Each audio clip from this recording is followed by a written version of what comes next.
제 환자 중 한 분이 계셨습니다. 72세 할머니였는데 매년 빠짐없이 건강검진을 받으셨습니다. 혈압도 혈당도 혈액검사도 매번 이상 없다는 말을 들으셨습니다.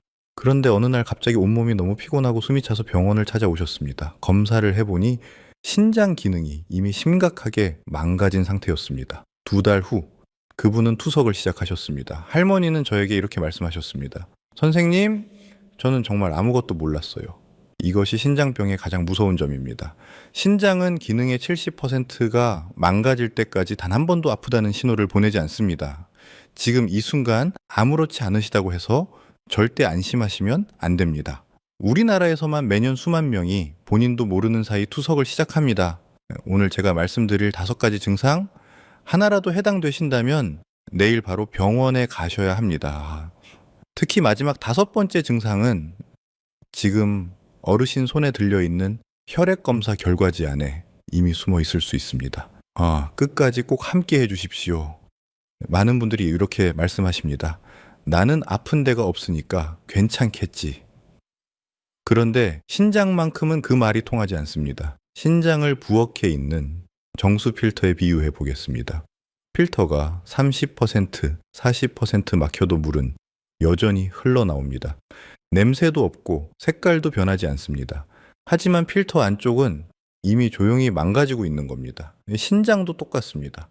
기능이 절반 이상 손상되어도 나머지 건강한 부분이 그 역할을 대신 떠안습니다. 몸이 스스로 버티는 겁니다. 그래서 증상이 느껴질 때는 이미 많이 진행된 경우가 대부분입니다. 20년간 진료를 하면서 가장 안타까웠던 순간이 바로 이런 때였습니다. 아무 증상도 없었는데 검사를 받아보니 신장 기능이 이미 심각하게 떨어져 있는 경우였습니다. 특히 어르신들 중에서 고혈압이나 당뇨가 있으신 분, 김치나 국, 간장처럼 짠 음식을 즐겨 드시는 분, 그리고 무릎이나 허리가 아파서 진통제를 자주 드시는 분들은 신장이 더 빨리 손상될 수 있습니다. 이런 생활 습관들이 오랜 시간 쌓이면서 신장에 조용히 부담을 주기 때문입니다. 그렇다면 어떤 신호들을 놓치고 계신 걸까요? 지금부터 많은 분들이 그냥 지나쳤다가 나중에서야 알게 되는 5가지 증상을 하나씩 말씀드리겠습니다. 어르신, 요즘 자고 일어나도 몸이 무겁고 피곤하신 적 있으신가요? 충분히 주무셨는데도 아침에 일어나기가 힘드시고 오후만 되면 기운이 쭉 빠지는 느낌이 드신다면 그냥 나이 탓으로만 넘기지 마시기 바랍니다. 많은 어르신들이 이런 피로감을 그냥 노화의 자연스러운 과정이라고 생각하십니다. 하지만 신장 기능이 떨어지면 몸속에서 아주 중요한 일이 조용히 멈추기 시작합니다. 건강한 신장은 에리스로포이에틴이라는 호르몬을 만들어냅니다. 이 호르몬이 골수에 신호를 보내서 적혈구를 만들게 합니다. 적혈구는 온몸에 산소를 실어 나르는 역할을 합니다. 그런데 신장이 손상되면 이 호르몬이 줄어들고 적혈구도 줄어들고 결국 몸 구석구석에 산소가 부족해집니다. 이 상태가 바로 신장성 빈혈입니다. 산소가 부족하니 몸이 피곤할 수밖에 없습니다. 심장도 근육도 뇌도 모두 제 역할을 하기 위해 평소보다 훨씬 더 많은 힘을 써야 합니다. 제 진료실에 오신 한 분이 생각납니다. 서울에 사시는 72살 할머니였는데 8개월째 이유를 알 수 없는 피로감으로 고생하고 계셨습니다. 심장내과도 가보시고 신경과도 가보셨는데 이상이 없다는 말만 들으셨습니다. 그런데 저희 병원에서 처음으로 신장 기능 검사를 해보니 사구체역 과율이 28까지 떨어져도 있었습니다. 신장이 이미 상당히 손상된 상태였던 겁니다. 할머니는 그 자리에서 눈물을 흘리셨습니다. 진작 알았더라면 하고요. 여기서 중요한 것은 신장성 빈혈로 인한 피로는 일반적인 노화로 인한 피로와 다르다는 점입니다. 노화로 인한 피로는 충분히 쉬면 어느 정도 나아집니다. 하지만 신장 문제로 인한 피로는 아무리 주무셔도 아무리 쉬셔도 나아지지 않습니다. 3달 이상 지속되고 특별한 이유 없이 계속된다면 반드시 주의를 기울이셔야 합니다. 혹시 지금 이 순간 6개월 이상 이유 없이 피곤하신 분 계신가요? 댓글에 놔둬요 라고 남겨주시면 제가 꼭 확인하겠습니다. 집에서 스스로 확인해 보실 수 있는 방법도 있습니다. 7시간에서 8시간을 주무셨는데도 아침에 일어나기가 힘들고 이런 상태가 3달 넘게 계속된다면 가까운 병원에서 크레아티닌 수치와 사구체여 과율 검사를 꼭 받아보시기 바랍니다. 비용도 크지 않고 건강보험도 적용됩니다. 피로는 몸이 보내는 신호입니다. 그 신호를 나이 탓으로 돌리기 전에 신장이 괜찮은지 한 번만 확인해 주세요. 그런데 어르신 피로감만이 신장이 보내는 신호가 아닙니다. 다음으로 말씀드릴 증상은 많은 분들이 심장 문제라고 생각하고 지나치시는 바로 그 증상입니다. 20년간 진료를 하면서 가장 많이 받은 질문 중 하나가 바로 이겁니다. 선생님, 저는 혈압약을 꼬박꼬박 먹고 있는데 왜 혈압이 도무지 잡히질 않을까요? 이 질문을 하시는 분들 대부분이 혈압 문제만 보고 계십니다. 그런데 저는 그 질문을 들을 때마다 먼저 신장부터 확인해야겠다고 생각합니다. 왜냐하면 조절되지 않는 고혈압은 신장이 보내는 가장 중요한 경고 신호 중 하나이기 때문입니다. 신장과 혈압은 서로 아주 깊이 연결되어 있습니다. 건강한 신장은 혈압을 조절하는 호르몬인 레닌을 만들어냅니다. 그런데 신장이 손상되면 이 조절 기능이 무너지면서 혈압이 올라가기 시작합니다. 문제는 여기서 끝나지 않습니다. 혈압이 올라가면은 신장의 혈관이 더 손상되고 신장이 더 손상되면은 혈압이 또 올라갑니다. 이 악순환이 조용히 그리고 빠르게 반복됩니다. 마치 양쪽에서 서로를 밀어붙이는 것처럼요. 한국인 만성신장병 코호트 연구인 노우 씨 KD 연구 결과를 보면 우리나라 신장병 환자의 96% 이상이 고혈압을 동반하고 있거나 혈압약을 복용하고 있는 것으로 나타났습니다. 거의 모든 신장병 환자에게 고혈압이 함께 있다는 뜻입니다. 또한 고혈압이나 당뇨가 있는 65세 이상 한국인 어르신을 대상으로 한 연구에서는 만성신장병 유병률이 무려 39%, 6에 달하는 것으로 확인되었습니다. 68세 남성 환자분이 기억납니다. 두 가지 혈압약을 드시고 계셨는데도 혈압이 160에서 170 사이를 오갔습니다. 본인도 답답하셨고 이전에 다니시던 병원에서도 약만 바꾸는 것을 반복했다고 하셨습니다. 저희 병원에서 신장 기능 검사를 해보니 사구체 역화율이 35였고 크레아티닌 수치도 높게 나왔습니다. 혈압이 잡히지 않았던 진짜 이유는 신장에 있었던 겁니다. 혈압약을 드시고 계신 어르신들께 꼭 여쭤보고 싶습니다. 최근에 혈압이 잘 조절되고 계신가요? 약을 드시는데도 140 이상이 자주 나오신다면 혈압 문제만이 아닐 수 있습니다. 실천하실 수 있는 방법을 말씀드리겠습니다. 혈압약을 드시고 계심에도 불구하고 수축기 혈압이 140mm 수은주 이상으로 자주 측정되신다면 다음 진료 때 담당 선생님께 신장 기능 검사도 함께 부탁드리시기 바랍니다. 사구체여 과율과 소변 알부민 검사 두 가지면 충분합니다. 간단하지만 신장 상태를 확인하는데 매우 중요한 검사입니다. 혈압은 심장만의 문제가 아닙니다. 신장이 함께 보내는 신호일 수 있습니다. 그런데 어르신 다음 증상은 많은 분들이 날씨 탓, 피부 탓으로 넘기시는 바로 그 증상입니다. 피부과를 수년간 다녀도 낫지 않아서 저를 찾아오신 분들이 적지 않습니다. 어느 날 저를 찾아오신 한 할머니가 이렇게 말씀하셨습니다. 선생님, 날씨가 추워져서 그런지 온몸이 너무 가렵고 잠을 못 자겠어요. 긁다 보면 밤을 꼬박 새울 때도 있어요.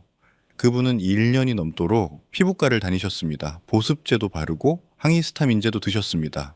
그런데 피부에는 아무런 이상이 없었습니다. 발진도 없고 염증도 없었습니다. 그럼에도 가려움은 멈추지 않았습니다. 저희 병원에서 신장 기능 검사를 해보고 나서야 그 이유를 알 수 있었습니다. 신장 기능이 이미 상당히 떨어져 있었던 겁니다. 왜 신장이 나빠지면은 가려움증이 생길까요? 건강한 신장은 매일 혈액 속에 노폐물과 독소를 걸러냅니다. 그런데 신장 기능이 떨어지면 이 독소들이 제대로 걸러지지 않고 혈액 속에 쌓이기 시작합니다. 이 독소들이 피부 아래 조직에 침착되면서 신경을 자극하고 그 결과로 가려움증이 나타납니다. 피부 표면에는 아무 문제가 없는데 안쪽에서 신호가 오는 겁니다. 이것을 의학적으로 요독성 가려움증 또는 만성신장병 관련 가려움증이라고 부릅니다. 연구 결과를 보면은 투석을 받는 말기 신장병 환자의 약 40%가 중등도 이상의 가려움증을 경험하고 이 중 절반은 전신에 걸친 가려움증으로 수면 장애와 우울감까지 함께 겪는 것으로 나타났습니다. 더 중요한 것은 투석을 받지 않는 만성신장병 환자 중에서도 약 25%가 이미 이 증상을 경험하고 있다는 사실입니다. 투석을 받는 분들 중에서는 최대 70%까지 가려움증이 나타난다는 보고도 있습니다. 고진, 신장으로 인한 가려움증에는 몇 가지 특징이 있습니다. 피부에 발진이나 두드러기가 없는데 가렵습니다. 등, 팔, 다리처럼 몸의 양쪽이 동시에 가렵습니다. 특히 밤에 더 심해져서 수면을 방해합니다. 보습제나 일반 가려움증 약을 써도 나아지지 않습니다. 이런 특징들이 일반적인 피부 건조나 알레르기와 다른 점입니다. 혹시 밤에 특히 더 심한 가려움증 때문에 잠을 설치신 분 계신가요? 댓글에 경험을 나눠주시면 비슷한 어르신들께도 큰 도움이 됩니다. 집에서 확인해 보실 수 있는 방법을 알려드리겠습니다. 피부에 아무 이상이 없는데 전신이 가렵고 보습제나 항히스타민제를 써도 2주 이상 나아지지 않는다면 피부과보다 먼저 신장 기능 검사를 받아보시기 바랍니다. 가려움증 하나만으로 신장병이라고 단정할 수는 없습니다. 하지만 다른 증상들과 함께 나타난다면 반드시 확인하셔야 합니다. 가려움증은 단순한 피부 문제가 아닐 수 있습니다. 신장이 보내는 조용한 신호일 수 있습니다. 그런데 어르신, 다음에 말씀드릴 증상은 혈액 검사를 받으신 분들이라면은 이미 결과지에 적혀 있을 수도 있는 내용입니다. 많은 분들이 그냥 지나치시는 바로 그 수치 이야기입니다. 어르신 병원에서 빈혈이 있다는 말을 들으셨을 때 혹시 이렇게 생각하신 적 있으신가요? 그냥 나이 들어서 그런가 보다. 철분제나 좀 먹으면 되겠지. 사실 많은 분들이 그렇게 넘기십니다. 저도 진료실에서 그런 분들을 정말 많이 배웠습니다. 그런데 철분제를 몇 달씩 드셔도 빈혈이 나아지지 않는다면 그 빈혈의 원인이 철분 부족이 아닐 수 있습니다. 신장이 문제일 수 있습니다. 왜 신장이 나빠지면은 빈혈이 생길까요? 앞서 첫 번째 증상에서 말씀드렸던 에리스로포이에틴 호르몬을 기억하시나요? 신장이 이 호르몬을 충분히 만들지 못하면은 골수에서 적혈구 생산이 줄어듭니다. 그런데 이 빈혈은 철분 부족으로 인한 빈혈과 겉모습이 거의 똑같습니다. 혈액 검사를 해보면은 적혈구 크기도 정상이고 모양도 정상입니다. 그래서 철분 부족인지 신장 문제인지 구분하기가 쉽지 않습니다.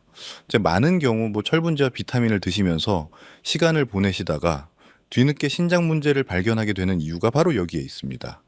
우리나라 대규모 신장병 코호트 연구인 이노CKD 연구에서 투석을 받지 않는 만성신장병 환자 2198명을 분석한 결과 무려 45%에서 빈혈이 확인되었습니다.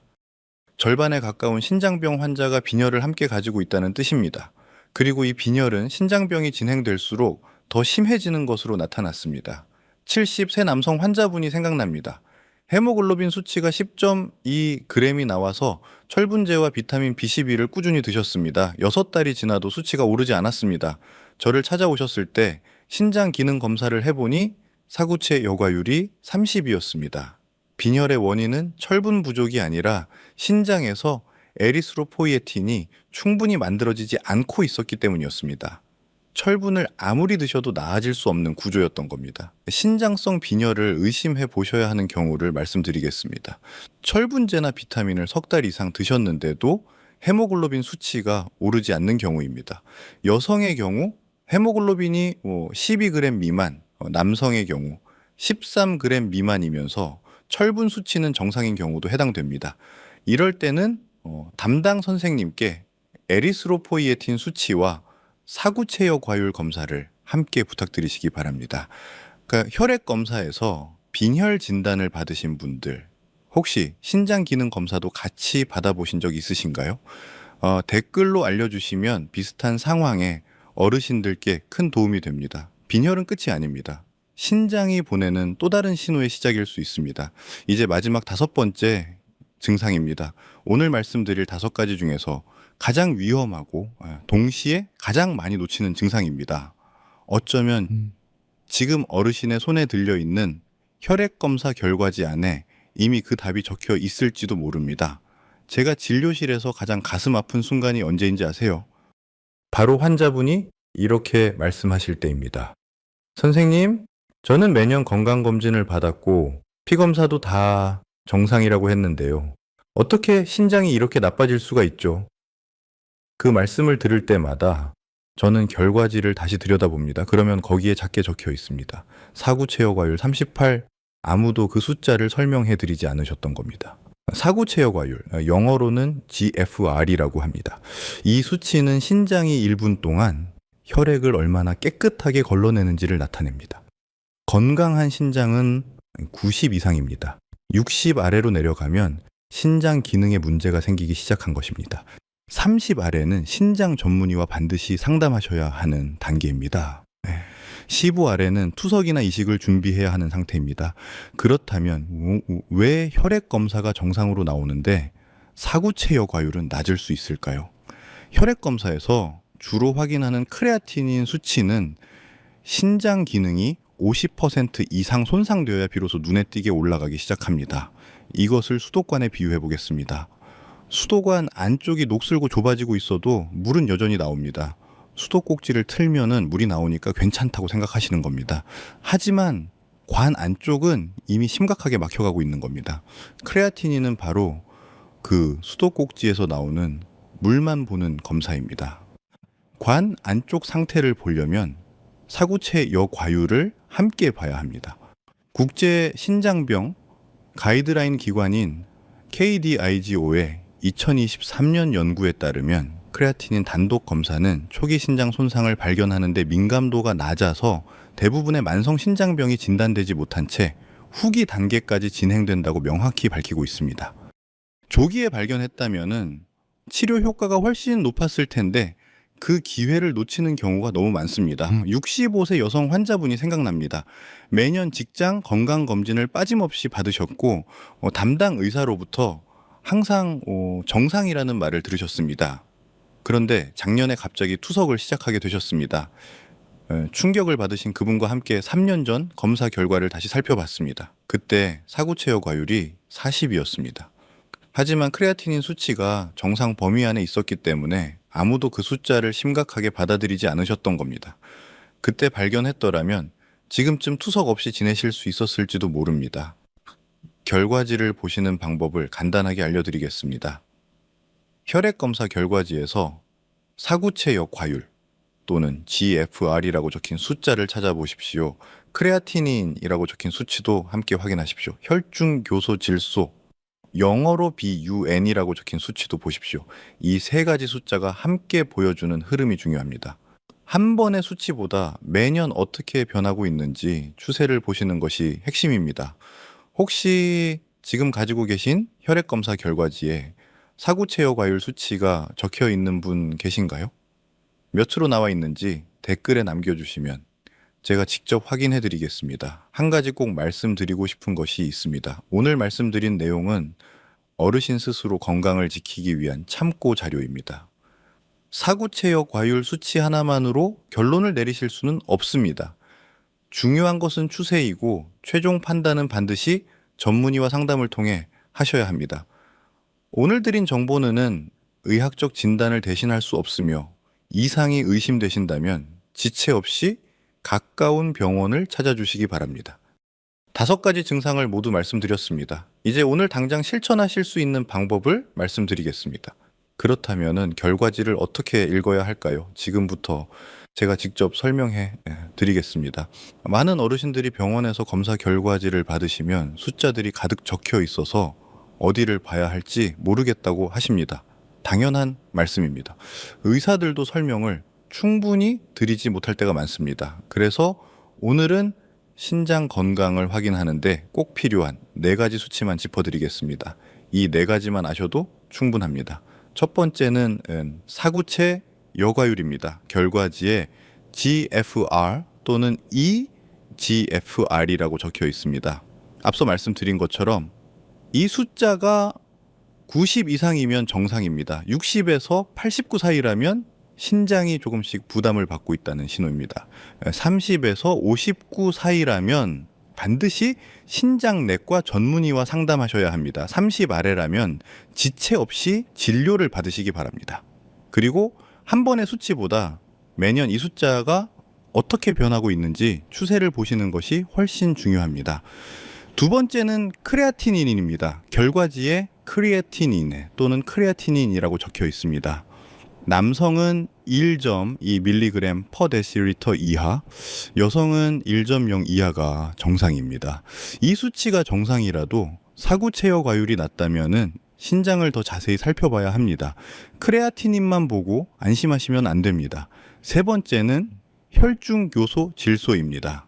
결과지에 BUN이라고 적혀 있습니다. 정상 범위는 7에서 20mg per 데시리터입니다. 이 수치가 높다는 것은 신장이 단백질 대사 노폐물을 제대로 걸러내지 못하고 있다는 뜻입니다. 크레아티닌과 함께 높게 나온다면 신장 기능을 반드시 추가로 확인하셔야 합니다. 네 번째는 소변 알부민입니다. 소변 검사 결과지에 알부민 또는 미세알부민료라고 적혀 있습니다. 소변으로 단백질이 새어 나오는지를 보는 검사입니다. 건강한 신장은 단백질을 걸러서 몸 안에 붙잡아 둡니다. 그런데 신장이 손상되면 단백질이 소변으로 빠져나갑니다. 이 수치가 높다면 신장의 필터 기능이 약해지고 있다는 초기 신호일 수 있습니다. 이 네 가지 수치를 한눈에 정리해 드리겠습니다.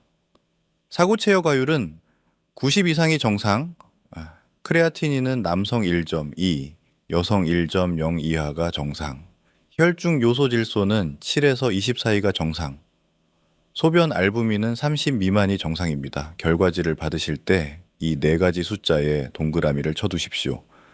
그리고 매년 그 숫자가 어떻게 변하는지 직접 기록해 두시기 바랍니다. 숫자 하나하나보다 흐름이 중요합니다. 조금씩이라도 나빠지고 있다면 그것이 바로 신장이 보내는 신호입니다. 물론 이 수치들은 반드시 담당 선생님과 함께 해석하셔야 합니다. 오늘 말씀드린 내용은 어르신 스스로 관심을 가지고 건강을 지키시도록 돕기 위한 것입니다. 수치 하나로 결론을 내리지 마시고 이상이 의심되신다면 반드시 전문의와 상담하시기 바랍니다. 이제 오늘 당장 실천하실 수 있는 세 가지 방법을 말씀드리겠습니다. 어르신, 매일 드시는 식탁을 한번 떠올려 보십시오. 김치, 된장찌개, 간장, 젓갈. 평생 드셔온 익숙한 음식들입니다. 그런데 이 음식들이 신장에 어떤 영향을 미치는지 생각해 보신 적 있으신가요? 오늘은 우리 식탁에서 자주 만나는 음식들을 솔직하게 말씀드리겠습니다. 무조건 끊으라는 말씀이 아닙니다. 어떻게 드시느냐가 중요합니다. 먼저 주의가 필요한 음식들입니다. 첫 번째는 김치입니다. 김치는 우리 식문화의 중심이고 유산균이 풍부한 발효식품입니다. 하지만 한국인을 대상으로 한 대규모 코호트 연구에서 김치를 포함한 발효식품 위주의 식단이 나트륨 과다 섭취로 인해 만성 신장병 위험을 높일 수 있다는 결과가 확인되었습니다. 한국인의 하루 평균 나트륨 섭취량은 3178mg으로 신장병 예방을 위한 권장량인 2300mg을 크게 웃돌고 있습니다. 김치를 드실 때는 물에 한번 가볍게 헹궈 드시거나 한 끼에 한두 조각으로 줄이시는 것만으로도 나트륨 섭취를 상당히 줄이실 수 있습니다. 두 번째는 국과찌개입니다. 된장찌개, 김치찌개, 설렁탕 같은 국물 요리는 나트륨뿐 아니라 칼륨과 인 성분도 많이 들어져 있습니다. 신장 기능이 떨어지면 이 성분들이 제대로 걸러지지 않아 혈액 속에 쌓입니다. 국물을 절반만 드시거나 건더기 위주로 드시는 습관이 신장을 지키는데 큰 도움이 됩니다. 국물을 다 드시는 것보다 건더기만 드시는 것이 신장에는 훨씬 낫습니다. 세 번째는 간장과 젓갈입니다.